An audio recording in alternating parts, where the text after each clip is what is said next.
a darle continuidad a la clase. El día de ayer lo último que estuvimos viendo es la parte más compleja de la exploración del corazón.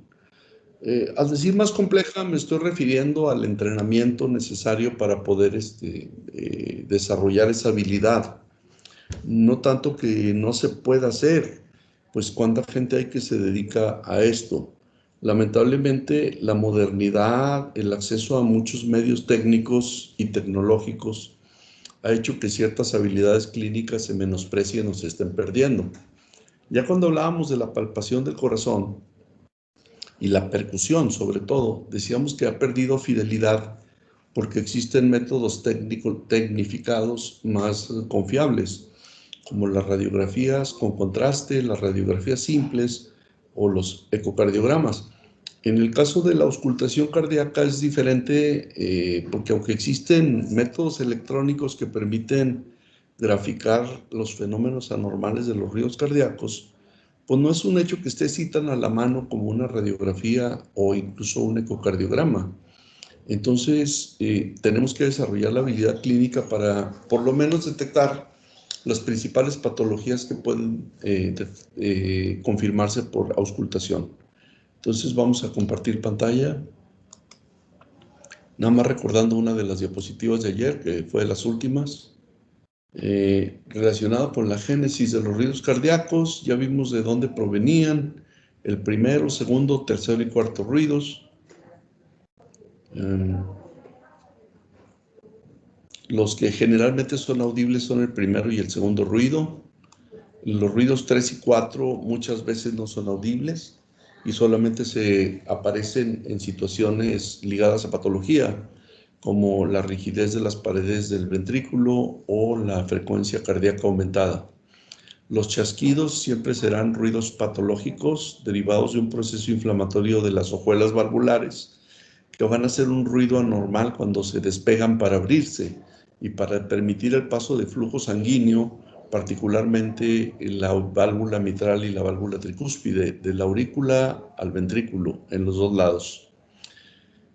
Y los soplos, que son turbulencias. Ya ayer clasificábamos a los soplos en soplos anorgánicos, que son transitorios, soplos orgánicos o estructurales, y soplos inocentes, que pueden ser también temporales y que no están ligados a ninguna patología. Los anorgánicos sí están ligados a patologías. ¿Se acuerdan en cuáles? Anorgánicos. Anemia. ¿Acciones anormales? ¿Sí? Hipertiroidismo. En embarazo, en fiebre. Embarazo. Anemia, problemas endocrinos, hipervolemias, ¿sí? Como en el embarazo, fiebre, etcétera. Pues se corrigen esos procesos o terminan esos procesos, como en el caso de un embarazo, y el soplo desaparece. Bien.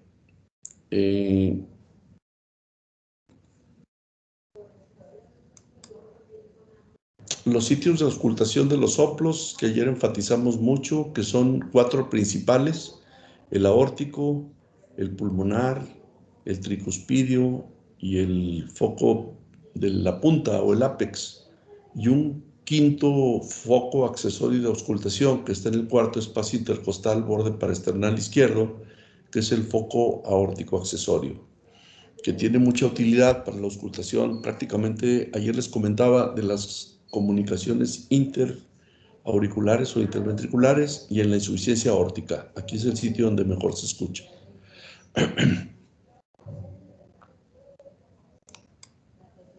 Y aquí está lo que les preguntaba ahorita. Soplo es una turbulencia producida por una alteración en la velocidad del flujo sanguíneo o por una estructura que entorpece el flujo de la sangre. Los anorgánicos, ahí dijimos que eran transitorios, pero ligados a una enfermedad temporal mientras ésta se corrige, o a un estado fisiológico que va a tener un término, como el embarazo. Patológicos como la fiebre, la anemia o el hipertiroidismo, y fisiológicos como el embarazo por estado de hipervolemia. Los soplos orgánicos siempre tienen que ver con lesiones valvulares o de las paredes del corazón, particularmente los septum, ¿sí? o bien por comunicaciones vasculares anómalas. Ayer ustedes acertadamente dieron, alguien de ustedes, el ejemplo de una persistencia de conducto arterioso, por ejemplo. Y los soplos inocentes, que son soplos que se presentan sin asociación a alguna anormalidad clínica, radiológica, de laboratorio, etc. O sea, no hay nada de esto de lo que estaba señalado arriba. Sin embargo, el soplo se presenta. Puede ser característico sobre todo de edades infantiles o de mujeres jóvenes. Va a desaparecer después de un tiempo y claro que el paciente sí se somete a las pruebas de examen clínico, examen radiológico, examen electrocardiográfico y ecocardiográfico. Y por qué no, también de laboratorio, para ver si no existe ningún tipo de alteración que provoque alteraciones hemodinámicas como las que están señaladas acá en los funcionales.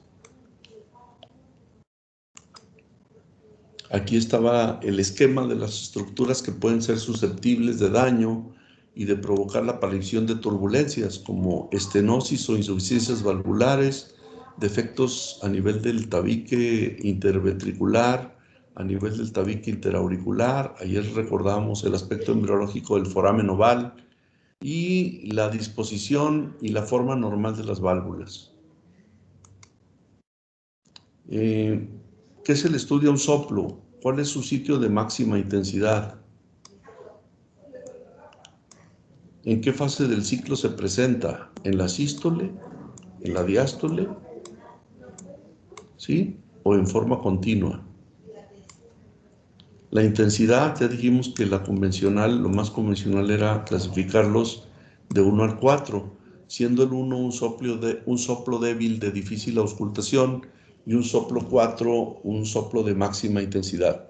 No quiere decir que la otra clasificación no se use, la del 1 al 6, pero pues eso lo van a encontrar en diferentes textos de historias clínicas y de relatos de exploración de los pacientes. Otro dato es el timbre o tonalidad. El timbre o tonalidad, los soplos pueden ser rudos, sobre todo los soplos de eyección, que estos se presentan cuando existe algún obstáculo para la salida de la sangre de las cavidades hacia los grandes vasos. Los soplos de regurgitación, que son defectos valvulares en los que permiten el regreso de la sangre después de que fue expulsada del corazón hacia las propias cavidades cardíacas. Y soplos piantes, que son los que se aparecen súbitamente después de la ruptura de una cuerda tendinosa o una perforación valvular. Y por último, aparte de sitio de máxima intensidad, en qué fase del ciclo cardíaco se ausculta, la clasificación de la intensidad, la calidad del soplo, que viene estando dada por su timbre o tonalidad, y por último, hacia dónde se irradia. Decíamos que los soplos de la cavidad con máxima potencia, que es el ventrículo izquierdo, que es el que maneja volúmenes y presiones, mismos volúmenes, pero contra presiones diferentes, tienen tendencia, cuando son lesiones valvulares mitrales, a irradiarse, se oyen intensamente en la punta, que es el quinto espacio intercostal, borde, línea medio axilar, ¿sí? Medio clavicular, perdón. Ahí es la punta, ¿sí? Pero se irradian hacia la axila. En cambio, un soplo que puede irradiar, oírse en varios focos, pero que su máxima intensidad está a nivel del hemitórax en la porción del segundo espacio intercostal, borde paraesternal derecho, que es el foco aórtico. Su irradiación típica es hacia los vasos del cuello, o sea, hacia arriba, ¿sí? Sobre todo, pues, en donde es auscultable, que es en las carótidas.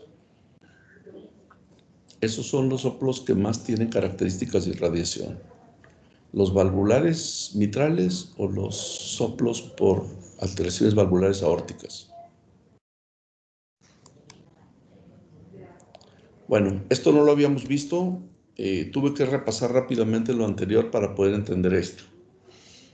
De los soplos que se escuchan en la punta del corazón, ya dijimos, quinto espacio intercostal,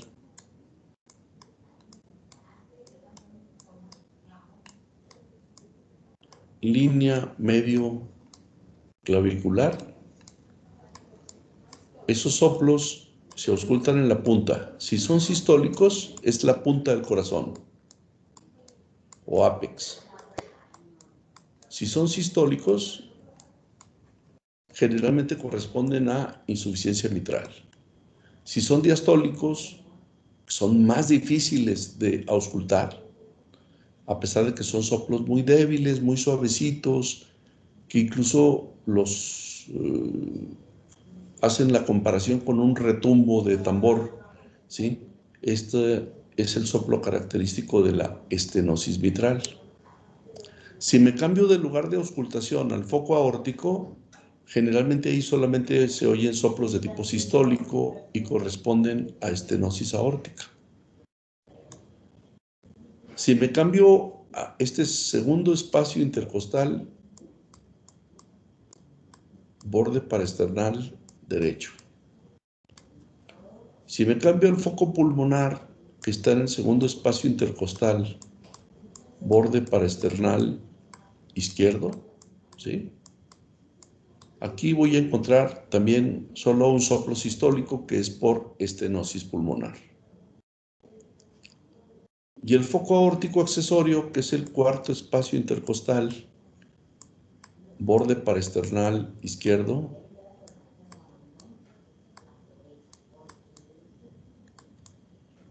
aquí se ausculta la insuficiencia aórtica y, bueno, hay quien opina que también las comunicaciones, como la comunicación interauricular o la comunicación interventricular.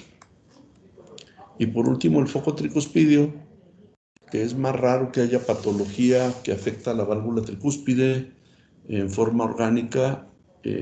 Esto se puede oír en soplo sistólico en el caso de la insuficiencia tricuspidia o diastólico en caso de la estenosis tricuspidea. Esta diapositiva prácticamente es un resumen de lo que se puede encontrar como auscultación anormal de los soplos en los diferentes focos: ápex, aórtico, pulmonar, aórtico accesorio y el tricuspidio. Entonces, es importante que la tengan presente. Ahora, vamos a hablar de las principales valvulopatías, que son las más responsables de la aparición de los soplos en nuestro país. Aquí nomás está una imagen representada de lo que vendría siendo una imagen por dibujo de una aorta a la cual se le hicieron cortes para poder ver las válvulas sigmoideas, que son estas, ¿sí? Esas válvulas sigmoideas que le he estado mencionando a ustedes en forma muy insistente, tienen forma de un cuarto de esfera, ¿sí? Y corresponden a las valvas, 3 valvas, que cuando se juntan en el centro se cierran y evitan que la sangre que atravesó en la sístole la aorta o la pulmonar, porque las dos tienen este tipo de válvulas, se regrese hacia el ventrículo en condiciones normales. Esto que ven acá, pues es una válvula completamente deforme. Vean cómo está todo el borde así como festonado, como si estuviera un holán, ¿sí? Y si se fijan, deja un hueco y no se cierra totalmente. Ese huecote que está ahí, pues deja una válvula que para empezar está cerrada, más de lo normal, porque las hojas están fusionadas. Pero luego, este mismo problema va a dejar una válvula que no se cierra al 100%, entonces va a ser una válvula deforme. Aquí está una válvula normal cuando se abre y normal cuando se cierra. Las hojuelas se ven de aspecto sano, los bordes tienen un aspecto completamente normal. En cambio, cuando la válvula sufre cambios inflamatorios, infecciosos o por trastornos inmunológicos, la válvula puede sufrir deformidades y sus bordes que eran nítidos se vuelven bordes granulosos o provocan soldaduras de los bordes o provocan defectos de cierre, ¿sí? Entonces, esto es muy importante. Esto es lo que explica el por qué una válvula ni se abre del todo ni se puede cerrar del todo, ¿sí? para que ocurra ese tipo de alteración, la naturaleza nos hace bien, salvo algunos errores congénitos valvulares.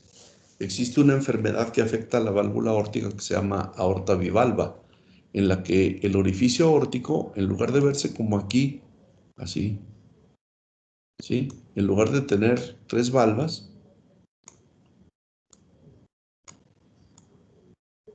tiene solamente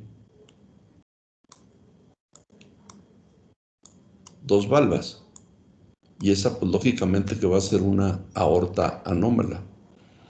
Y esa puede ser una patología poco común, pero que sí se encuentra, así la podemos ver en la práctica clínica. Bueno, entrando en materia, la valvulopatía más común es la estenosis aórtica. La estenosis aórtica es la más frecuente en México y en el mundo. Afecta predominantemente al género masculino. Generalmente es consecuencia de algún proceso reumático que ya es rarísimo a estas alturas de la vida y en esta etapa de la evolución de la medicina en la que los tratamientos antibióticos son muy generosos.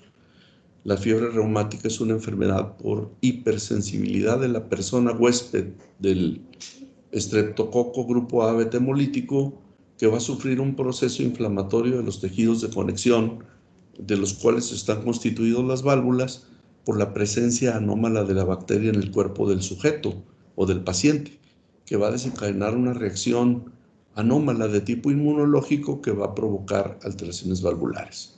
Esta enfermedad como tal ya no se ve tanto. Es raro ver una faringitis por estreptococo pura. Sin embargo, por ejemplo, yo ayer en la consulta me tocó ver a un muchacho con una faringitis estreptocócica, ¿sí? Pero hay que tratarlas y ya prácticamente la efectividad de los tratamientos disponibles de antibióticos ha hecho que se erradique el estreptococo y que no cause las enfermedades de tipo inflamatorio del tejido de la colágena que antes eran muy comunes hasta digamos que finales de los 70s, ¿sí? Del siglo pasado. La causa infecciosa, pues generalmente son los procesos como las endocarditis. Acuérdense que todos los tejidos cardíacos tienen, por ejemplo, el corazón, pericardio, miocardio y endocardio. Y el de endocardio puede ser un sitio susceptible de infección.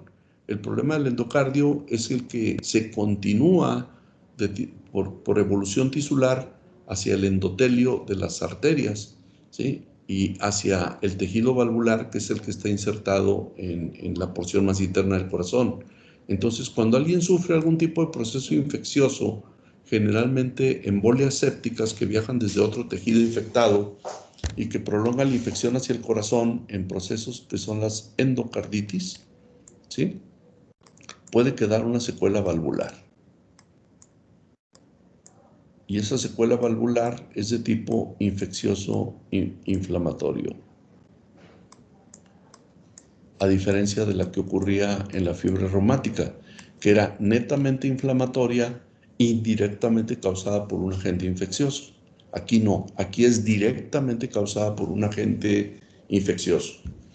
Y por último, la que les mencionaba hace un momento, una aorta que de nacimiento es anómala y que en lugar de tener las nidos de golondrina, que son las 3 valvas, tiene solamente 2, ¿sí? Y entonces esa se vuelve una aorta anómala que se llama bivalva, esta, ¿sí? Que ni va a abrir del todo ni va a cerrar del todo y va a provocar reflujos valvulares y turbulencias que se van a ver traducidas en soplos. Ahora, ¿por qué les pongo aquí entre interrogaciones? ¿Es lo mismo estenosis que esclerosis? No. Estenosis, porque las dos van a dar un soplo, pero ahorita aquí van a ver la diferencia. Estenosis es la consecuencia de un proceso inflamatorio infeccioso que afecta a una válvula, o bien de un proceso de tipo congénito que es raro, como la aorta bivalva. Eso es lo que produce una estenosis. Lógicamente que a quién le va a afectar esto, pues a cualquier edad de la vida, pero sobre todo en personas jóvenes. En cambio, la esclerosis es un cambio degenerativo valvular propio de la edad mayor o senil. Les voy a poner una diapositiva para que vean lo que ocurre cuando una persona está sometido a altas concentraciones de lípidos en la sangre y a procesos inflamatorios crónicos no corregidos, como hiperuricemia, como consumo inapropiado de alimentos proateroscleróticos, etcétera. Pasa lo siguiente. Ahí está una válvula y una pared aórtica esclerótica.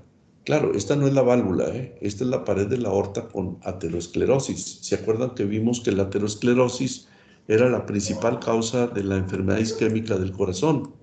¿Sí? Ahí repasamos lo que era a grandes rasgos la aterosclerosis. ¿Cómo presumo yo que un paciente puede tener cambios ateroscleróticos valvulares? Cuando yo oigo un soplo aquí en el segundo espacio intercostal, borde paraesternal derecho, en este sitio, que ese es el foco aórtico, ¿sí? Pero resulta que cuando al paciente le mando tomar una radiografía, no sé si alcancen a apreciar aquí, se ve esa parte, es un menisco, esto, de calcio, que moldea el aspecto del anillo valvular del callado aórtico. ¿Sí lo alcanzan a ver? Sí, doctor. Bueno, eso se llama ateroma aórtico. ¿Qué tiene que ver eso con la auscultación de un soplo?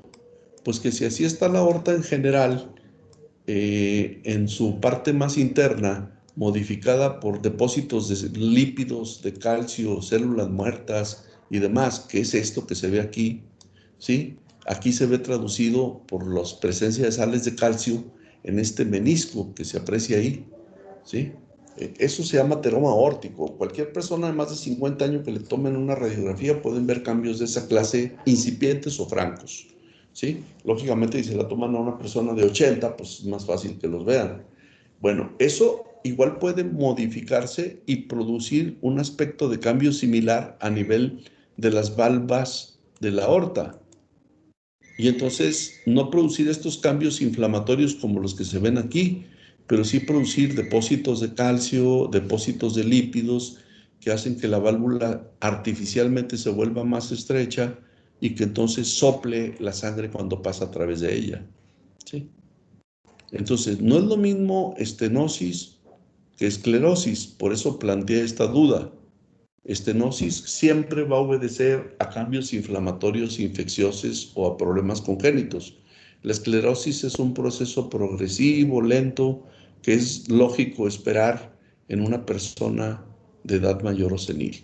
Pero la estenosis aórtica, como la principal valvulopatía que vemos en México y en el mundo, es sobre todo en los hombres, porque la aterosclerosis empieza más temprano en el hombre, en la mujer hasta después de la menopausia, porque las cosas más frecuentes pues tienen que ver con factores inductores de aterosclerosis, como sedentarismo, obesidad, tabaquismo y enfermedades como hipertensión y diabetes. Y eso pues en el hombre, si empiezan más temprano, pues van a provocar cambios valvulares malos como es la estenosis aórtica. Ahora, ya dimos una entrada de lo que es la estenosis aórtica. Ahora, ¿cómo se manifiesta? Bueno, si yo ausculto a un paciente que tiene factores de riesgo para estenosis aórtica, ya dijimos ahorita, es hombre, de edad mayor, por ejemplo, mayor a 60, ¿sí? Bueno, aunque la estenosis siendo patológica por inflamación o infección, puede presentarse más temprano, ¿sí? El área que normalmente abre, vamos a ver la aorta desde arriba, como si hiciéramos un corte, y las hojuelas de la aorta que coaptan entre sí deben tener una apertura normal ya cuando los empuja la corriente sanguínea que viene del ventrículo izquierdo de aproximadamente 3 a 4 centímetros cuadrados. O sea, se abren para dejar el paso a la corriente sanguínea en una cantidad o en un área suficiente. ¿Se entiende eso? Sí. Bueno, esto es lo normal, de 3 a 4 centímetros cuadrados. Para que exista una estenosis causante de síntomas, se debe ver reducida el área valvular a menos de la mitad. O sea, ya la válvula están soldadas las valvas y entonces, aunque se quiera abrir fruto de la presión que ejerce el ventrículo izquierdo sobre la válvula, pues la válvula está parcialmente fusionada a las hojuelas valvulares y entonces pues se va a ver reducida el área de apertura de la válvula a solamente 1.5 centímetros cuadrados. Y entonces eso va a producir síntomas. ¿Cuáles son los síntomas antes de que le pongas el estetoscopio al paciente en el foco aórtico, que dijimos que estaba ubicado en dónde? Segundo espacio intercostal. External. Borde paraesternal Derecho. derecho.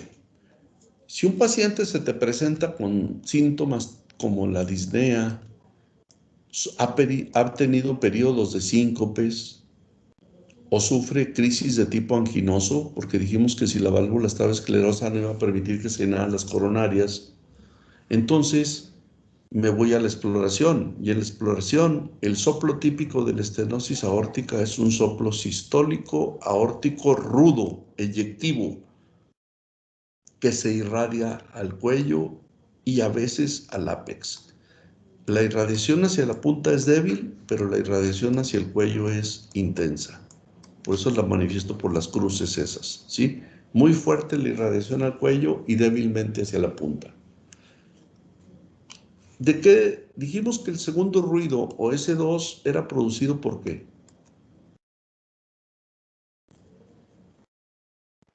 Por el cierre de las válvulas aórtica y pulmonar.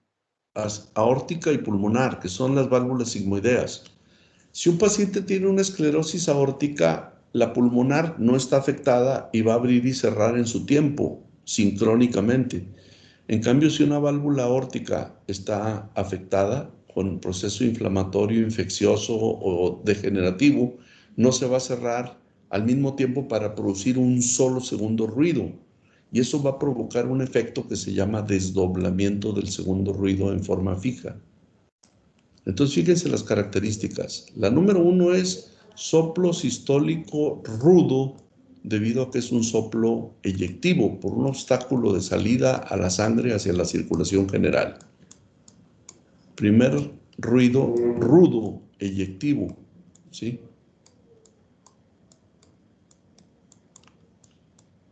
Segundo, desdoblamiento del segundo ruido. Y lógicamente que si ya reviso al paciente en lo general, si es poco el volumen que puede pasar a través de una válvula estrecha, los pulsos periféricos van a estar disminuidos de intensidad, ¿sí? Si yo le palpo al paciente el hueco supraesternal y las carótidas, es posible, sobre todo a nivel del hueco supraesternal, cuando es una patología aórtica, que yo perciba un frémito. Y dijimos que auscultado es soplo, palpado es frémito. Esto no es muy común, ¿eh? Sin embargo, es otro dato que se debe buscar intencionadamente. Hasta ahorita se comprendió, este soplo es muy importante entenderlo, porque es el más común que se van a topar en toda su existencia, ¿no? Yo veo que los que nos hemos dedicado a la medicina desde el punto de vista clínico, internistas, y no se diga los que se derivan a hacer una especialidad específica como la cardiología, pues yo veo que ellos, pues lógicamente, pues, sus intereses hacen que se enteren más de esto, ¿sí? Pero alguien quien me dice, no, a mí me interesa la cirugía, y todavía ni siquiera han terminado la carrera, ¿verdad? No, a mí me interesa más la ginecobstetricia, etcétera. Y como que esto lo ven así de una manera muy superficial, pero recuerden que primero hay que ser médicos generales y que esto, pues, son cosas que les van a poder preguntar, pues, en un examen de selección para especialidad médica, porque, pues, esta es una patología muy común.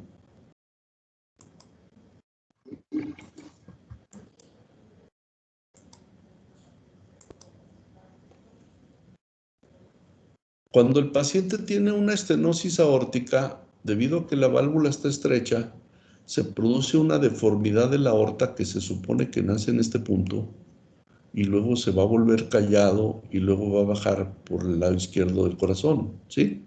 Este tipo de alteración morfológica en la radiografía hace que la aorta adopte esa forma anómala, ¿sí? Un arco aórtico derecho que se llama. Muy pronunciada donde en la flecha se señala, ¿sí? Acá, pues es una anomalía congénita, ¿no? O sea, la aorta se desvía hacia la derecha en lugar de la izquierda. Pero esta es la que vale, ¿sí?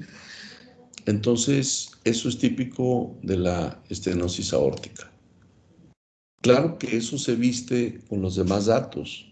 ¿En quién sospecho la estenosis? En un paciente que desarrolla disnea de esfuerzo, de acuerdo a la clasificación de la New York Heart Association, del 1 al 4, es una disnea que va a ir progresando con el tiempo, si no se corrige la patología. Segundo, que te puede presentar episodios de síncope, debido a que no llega flujo sanguíneo hacia el cerebro por la válvula estrecha y que las primeras arterias que surgen del callado aórtico son las que le llevan sangre hacia el cerebro. Entonces, lógicamente, que puede el paciente presentar como primer episodio un síncope de tipo cardiogénico, ¿sí? Sin afectar la frecuencia, simplemente por una disminución del flujo que viaja hacia el cerebro. Y tercero, la aparición de una crisis anginosa, ¿no? Si un corazón está haciendo un trabajo excesivo de vencer una resistencia, que es la válvula estenótica, pues va a tener un crecimiento de la pared del ventrículo izquierdo y eso va a hacer que se modifique la silueta cardíaca y que el corazón adopte esta forma. Porque acuérdense que tiene una barrera para la salida del flujo del ventrículo izquierdo hacia la aorta, para que viaje hacia acá. Entonces, esa barrera es la válvula estenótica, que dijimos que normalmente debe abrir ¿cuántos centímetros cuadrados? 3 a 4. De 3 a 4. ¿Por qué supieron esto? Porque los estudios no invasivos de ecocardiografía permiten dinámicamente ver cuando se abren las válvulas aórticas, congelar la imagen y tomar medidas. ¿Y qué pasa cuando la válvula está estenótica? Pues igual, se congela la imagen y se toman medidas y entonces se determina qué tanta diferencia existe entre lo que debería abrir y lo que realmente abre una válvula aórtica.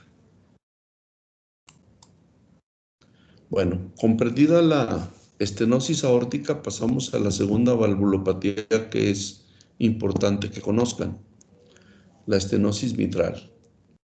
La causa principal de la estenosis mitral ya no está vigente, lo he dicho ahorita pues ya muchas veces, porque la principal razón para que la válvula mitral se vuelva estenótica es que el paciente haya sufrido previamente fiebre reumática. Y la fiebre reumática es una enfermedad inmunológica de hipersensibilidad a la presencia del estreptococo. Y es una enfermedad que prácticamente no se presenta. En la década de los 50 y 60 del siglo pasado era una enfermedad sumamente común. Claro, común en el sentido de que había personas que tenían esa hipersensibilidad a la presencia del estreptococo crónicamente en la garganta, aunque no estuviera causando una infección aguda.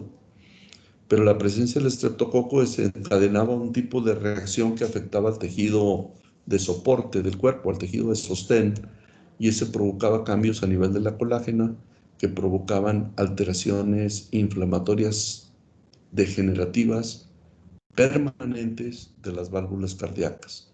La válvula más afectada de todas por fiebre reumática era la mitral, y está en primer lugar, la medalla de oro. ¿Sí? En segundo lugar es la aórtica, ¿sí?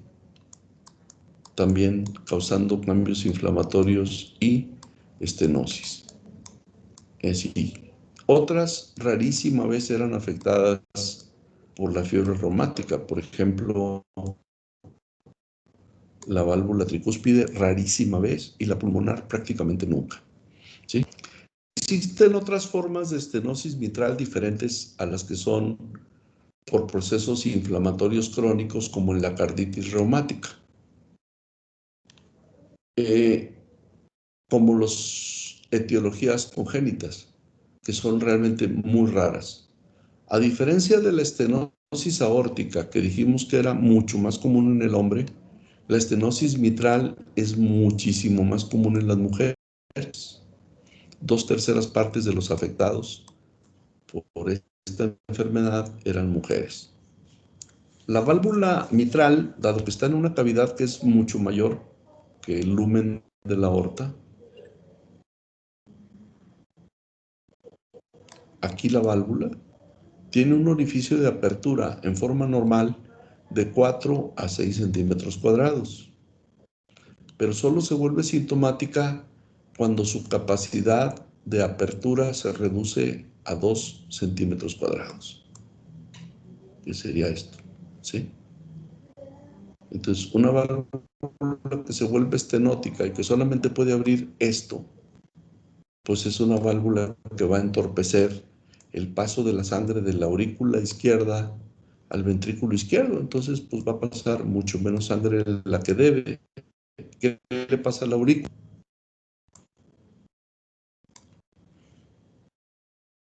Es pregunta. ¿Puede repetir? Se trabó un poquito, doctor. Eso no se ¿Qué entendió. le pasa a la aurícula si la válvula mitral está estrecha y no permite el flujo natural de la sangre? ¿Una hipertrofia?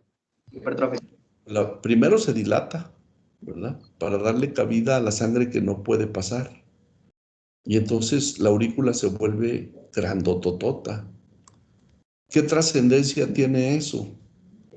Pues que una aurícula que se vuelve dilatada y se vuelve trabeculada o hipertrófica va a ser un sitio de génesis de arritmias. La principal causa de una arritmia en personas jóvenes con la aurícula dilatada es la fibrilación auricular. ¿Se acuerdan el electrocardiograma con que no había onda P, sino ondas así F y luego complejo QRS y luego de vuelta? ¿Sí? Eso lo produce una aurícula dilatada en personas jóvenes. La estenosis se clasifica según el grado de apertura de la válvula. Si abre de 1.6 a 2 centímetros cuadrados, se llama que es una estenosis leve. Si abre de 1.1 a 1.5 centímetros cuadrados, es una estenosis moderada. Si abre menos de 1 centímetro cuadrado, es una estenosis grave. Ahora, ahorita dijimos que era lo que pasaba con la aurícula, debido a que la válvula se vuelve estrecha y no deja pasar la sangre, ¿sí? Pero ¿qué pasa más atrás de la aurícula? Por ejemplo, a nivel de la circulación pulmonar. Vamos a razonar los eventos que ocurren. ¿Un edema? Hay edema del intersticio y congestión de la circulación pulmonar, debido a que el pulmón, vamos a representarlo así, no puede vaciar su contenido en las venas pulmonares, encuentra un obstáculo. ¿Por qué no los puede vaciar? Pues porque la aurícula está súper llenota y el ventrículo pues, no crece en dimensiones porque pues, no le llega volumen sanguíneo.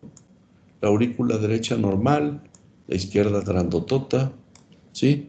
El ventrículo derecho normal, el septum normal, pero aquí esta aurícula izquierda grandota, siempre llena, impide el vaciamiento de la sangre que viene desde el pulmón hacia la aurícula, entonces se empiezan a congestionar la circulación pulmonar. ¿Y eso en qué se va a traducir?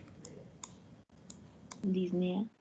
Disnea, así, no, díganlo sin miedo, disnea. Y la disnea es el dato capital de la falla ventricular. Izquierda. Izquierda, eso. La disnea es el dato fundamental con el que primero se manifiesta la insuficiencia ventricular izquierda. ¿Por qué está insuficiente el ventrículo izquierdo?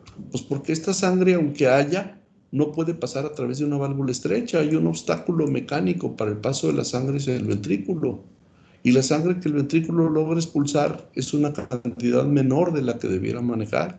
Y si no le llegan requerimientos sanguíneos y de oxígeno a la circulación sistémica y a los tejidos orgánicos fuera del corazón, pues lógicamente que eso va a manifestar falla ventricular, insuficiencia cardíaca, particularmente izquierda, y la manifestación por congestión pulmonar es la disnea. ¿Sí? Entonces, uno sospechaba la estenosis mitral en personas que tenían el antecedente de amigdalitis de repetición, de no haber sido estudiados con exudados faringios determinando la presencia del estreptococo, de no haberles dado tratamiento de erradicación del estreptococo, etc. Y entonces, si eran susceptibles a la presencia de la bacteria en el organismo, desarrollaban el cuadro inmunológico de afectación de los tejidos de la colágena, que de los que están constituidos las válvulas, y entonces producían una estenosis mitral. Estoy hablando de hechos que son realmente históricos y que ya no los van a ver más que como consecuencias, si es que por ahí todavía se puede uno topar a una persona con esta enfermedad. Pero su importancia en esa época de la evolución de la medicina explicó en gran parte los fenómenos hemodinámicos que aparecían en el pulmón, que se traducían en disnea. ¿Sí?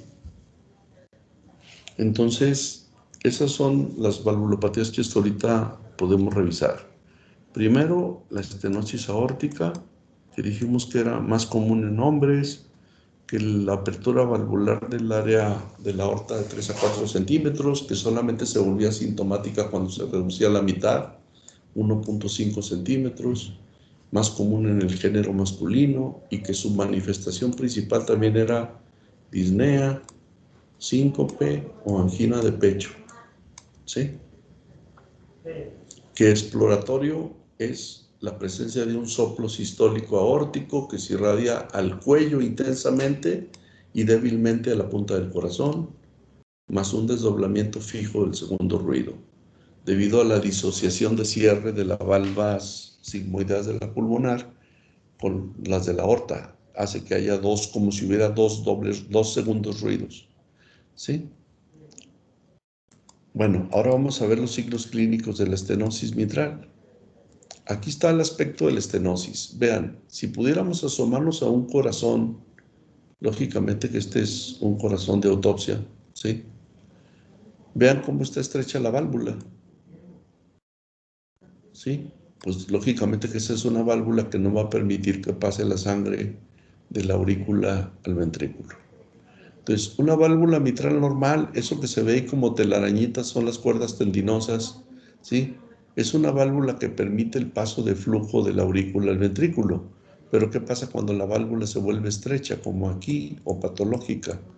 Pues no va a permitir el paso de sangre de la aurícula al ventrículo, la sangre se va a regresar y entonces va a irse hacia el pulmón y va a provocar la disnea, ¿sí? ¿Cuáles son las manifestaciones clínicas de la disnea? Hasta ahorita hemos hablado de valvulopatías que afectan la funcionalidad de la parte izquierda del corazón, o un obstáculo a la salida del ventrículo izquierdo, o bien una dificultad para el llenado del ventrículo izquierdo, rezago de la sangre en la aurícula y estancamiento a nivel pulmonar. Los síntomas son disnea de aparición temprana y que quema etapas. Rápidamente brinca de etapa 1 a etapa 2, a etapa 3 y a etapa 4. La principal razón en una persona joven para hacer un edema pulmonar agudo, que es una disnea clase funcional 4 de la New York Heart Association, ¿sí? Es o era la estenosis mitral. Era la principal razón. Hay otras, claro, pero antes esta era la principal causa. Hay una facies característica que se llama facies mitral, en la que el paciente tiene como chapetes en las mejillas, ¿sí? Sobre todo, como estamos hablando, que 2/3 partes de las que se veían afectadas eran mujeres, ¿sí? Pues eran mujeres así de facies aspecto rubicundo o chapeteado. ¿Cuáles son los fenómenos auscultatorios? un primer ruido brillante. ¿Por qué se vuelve brillante? Pues debido a que la válvula está esclerótica y va a tener que crujir para abrirse, para permitir el paso de sangre de la aurícula al ventrículo. Y esa valva que tiene que crujir para abrirse, lógicamente es una valva que va a producir un chasquido de apertura, como les decía, que comparable con el ruido que se hace al abrir una puerta que está oxidada, ¿no? Bueno, las bisagras de una puerta. Un retumbo diastólico, que viene siendo un soplo sistólico que adopta un ritmo típico que se llama ritmo de Durosies, ¿sí? Todo este fenómeno se le denomina así ritmo de Durosies. Primer ruido brillante, chasquido de apertura y retumbo diastólico. Es frecuente que quien tiene una estenosis mitral sufra crecimiento auricular izquierdo y en consecuencia el crecimiento de la aurícula izquierda en personas jóvenes con estenosis mitral se va a ver manifiesto por una arritmia total, que es la fibrilación auricular. ¿Por qué se producen embolias sistémicas? Por el estancamiento de la sangre en la aurícula.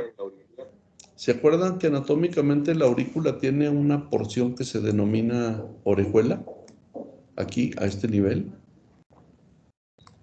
La orejuela ¿sí? de la aurícula es una estructura normal. Y entonces, aquí estamos viendo un septum, pues. ¿Sí? Y la sangre que está rezagada aquí en la aurícula se vuelve trabeculada, dilatada, y tiene un montón de anfractuosidades internas que favorecen que la sangre que se queda aquí acumulada se organice y forme émbolos, y en unos émbolos pasen hacia el ventrículo izquierdo, y cuando el ventrículo se contrae y bombea la sangre hacia la aorta, acuérdense que la circulación más cercana que tenemos es la que nutre al cerebro, y un coagulito que estuvo acá en una contracción ventricular puede viajar por la aorta, y el sitio donde puede estancarse es en la circulación cerebral. Entonces, una persona que sufre una embolia cerebral casi siempre tiene que ver con un trastorno del ritmo tipo fibrilación auricular. Ahora, otros territorios donde puede aparecer esa embolia pues pueden ser diferentes al cerebro, y eso pasa a veces a nivel de las extremidades, pero es más raro. El sitio más común hacia donde migran los émbolos producidos en una sangre acumulada en la aurícula izquierda es hacia el cerebro.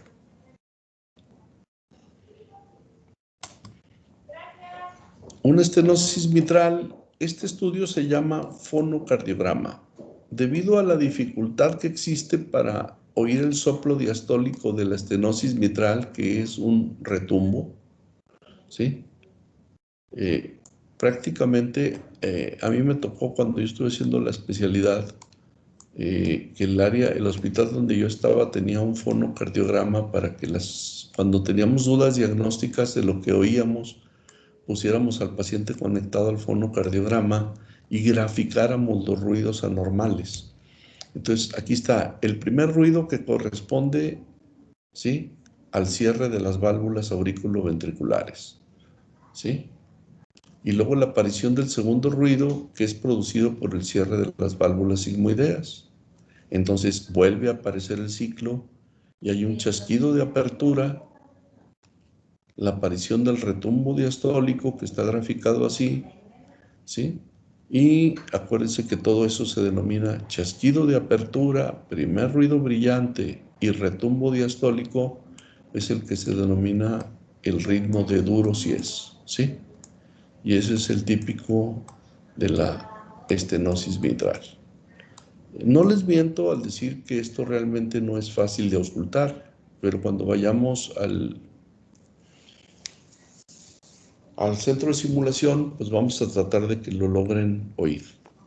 Aprovecho para decir que el día de hoy ya subí ahí a los archivos de este equipo de Propéutica 1, una carpetita donde van los ruidos cardíacos. Ese es el que les recomiendo que lo vayan visualizando, ¿sí? Porque ahí pueden aprender algo de los ruidos cardíacos con los audífonos puestos, y porque es un electrocardiograma de tipo, una presentación interactiva, para que me digan si sí la pudieron abrir.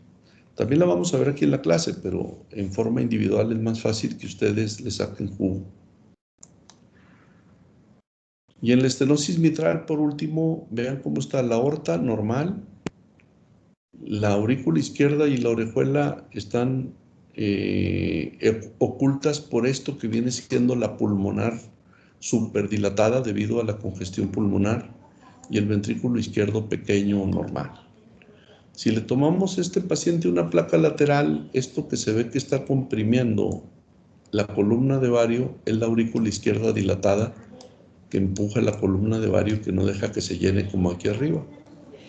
Esto pues eran cosas que antes se hacían porque no teníamos métodos no invasivos seguros que permitieran tomar medidas.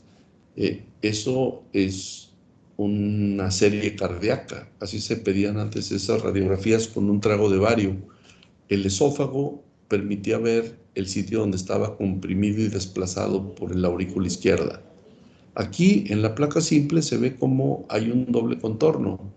Este doble contorno es producido por la aurícula izquierda, no la derecha. Que hagan de cuenta que el corazón rota y enseña la aurícula izquierda hacia el lado derecho, ¿sí? Y esto era lo típico de observar en un paciente con una estenosis mitral.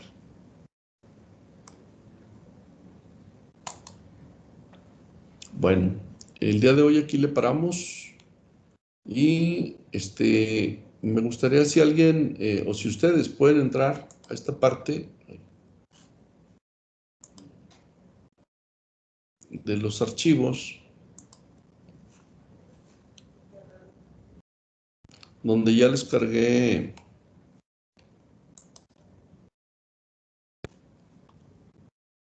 los ruidos cardíacos, ¿sí? A ver si lo pueden abrir y si pueden hacer una práctica de auscultación para que se vayan, porque ahí les van a poner lo que son los ruidos normales, aunque lo vamos a tratar de revisar aquí en la clase. ¿De acuerdo? Sí, doctor. Bueno, les decía que por lo bueno era que teníamos tiempo, pero si ustedes se dan cuenta, a diferencia de lo que ocurre con respiratorio y con cuello y con todo, la parte de entendimiento hacia distancia de la semiología cardiovascular es un poquito más complicada, ¿sí? Pero bueno, estoy tratando de hacérselo lo más sencillo posible. Voy a detener la grabación y